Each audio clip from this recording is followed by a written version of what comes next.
नमस्कार महिलांनो आणि भगिनींनो, government schemes आणि नवीन अपडेटमध्ये आपल्या सर्वांचे स्वागत आहे. महिलांनो, आज आपण तुमच्यासाठी प्रधानमंत्री मातृवंदना योजना बघणार आहोत. या योजनेच्या अंतर्गत गरोदर महिलांना 6,000 रुपये हे मिळणार आहेत. कशा प्रकारे त्यांना हे लाभ मिळणार आहे ते आपण बघणार आहोत. प्रधानमंत्री मातृवंदना योजना महिलांना कसा मिळतो लाभ, काय आहे पात्रता, अर्ज करण्याची पद्धत हे आपण बघणार आहोत. प्रधानमंत्री नरेंद्र मोदी यांनी 1 जानेवारी 2017 रोजी ही योजना सुरू केली होती.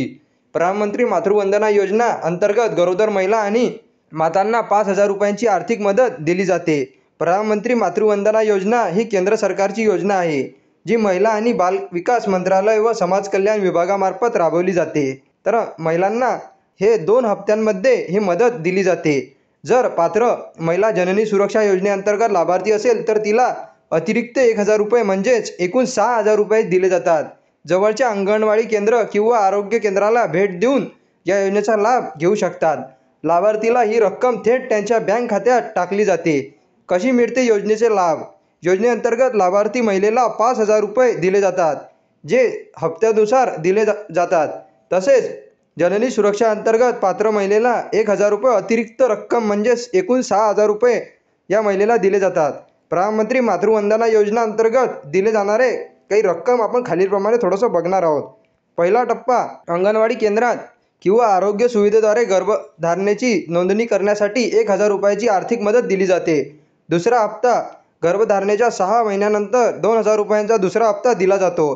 तिसरा हप्ता मुलाच्या जन्माच्या नोंदणी आणि लसीकरणाच्या वेळी दिला जातो. आपल्या शहरातील मित्रांनो, जवळच्या अंगणवाडी केंद्रामध्ये तुम्ही हा अर्ज करू शकता. महिलांना या योजनेचा लाभ मिळतो. अर्ज कसा करणार? अर्ज करण्याची पद्धत ही ऑनलाईन शासनाने सुरू केलेली आहे. महिलेला या योजनेचा अर्ज ऑनलाईन पद्धतीने करून जवळील अंगणवाडीमध्ये सबमिट करायचा आहे. यासाठी डॉक्युमेंट काय काय लागतील, कागदपत्र, ते आपण आता बघणार आहोत. लाभार्थी महिलेने स्वतःची आणि तिच्या पतीचे रीतसर स्वाक्षरी केलेले हमीपत्र, संमतीपत्र द्यावे लागेल. मोबाईल नंबर आधार कार्डशी लिंक केलेला असावा. बँक खाते तपशील, तसेच लाभार्थी आणि तिचा पती यांच्या ओळखीचा पुरावा म्हणजेच आधार कार्ड तुम्हाला दोघांचे आधार कार्ड यामध्ये जोडावे लागेल. दुसरा हप्त्याचा दावा करण्यासाठी गर्भधारणेच्या 6 महिन्यानंतर किमान 1 प्रसूतीपूर्व तपासणी केली असावी. तिसरा हप्त्याचा दावा करण्यापूर्वी लाभार्थीकडून मुलाच्या जन्म नोंदणीची 1 प्रत आणि मुलाने लसीकरणाची पहिली फेरी पूर्ण केलेली असावी. महिलांनो, अशा पद्धतीने तुम्हाला या योजनेचा लाभ मिळू शकते.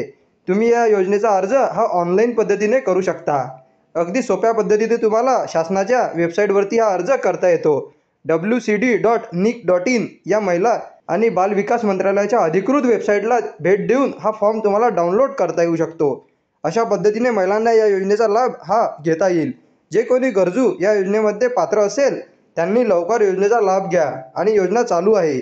आणि व्हिडिओ आवडला असेल तर आपल्या व्हिडिओला लाईक आणि सबस्क्राईब करायला विसरू नका, जेणेकरून अशीच माहिती आपण तुम्हाला पुढे देखील देत राहू. धन्यवाद.